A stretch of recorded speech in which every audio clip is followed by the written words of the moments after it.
Assalomu alaykum qadrli kuzatuvchilar. Nexia bir avtomobil kelgan. Ko'rib turganlaringizdek, rasvidval juda ham yelanib ketdi. Ahvol juda ham tang. Qurimni qaranglar. Butana bo'lib ketgan. Egalar vaqtida yo'q almashtirmagan.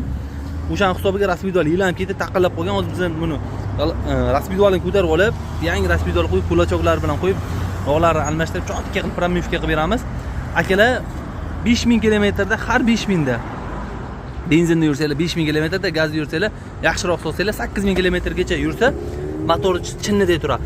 Aka propan qo'ygan ekanlar, propanda yurmayganlar. Faqat benzinda yurganliklar uchun motorning ichi ahvoli juda ham ana shunaqa holatga kelib qolgan.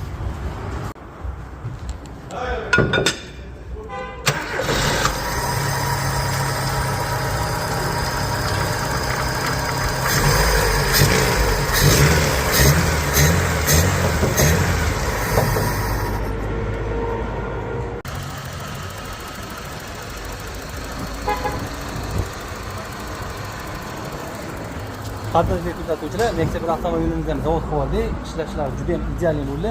Akalar, kimga motor hadovi, yog' almashtirish, avtomat korobka yog' almashtirish xizmatlari kerak bo'lsa, pastda nomerni qoldiramiz, hammalaringizni kutib qolamiz. Joninglar sog' bo'lsin.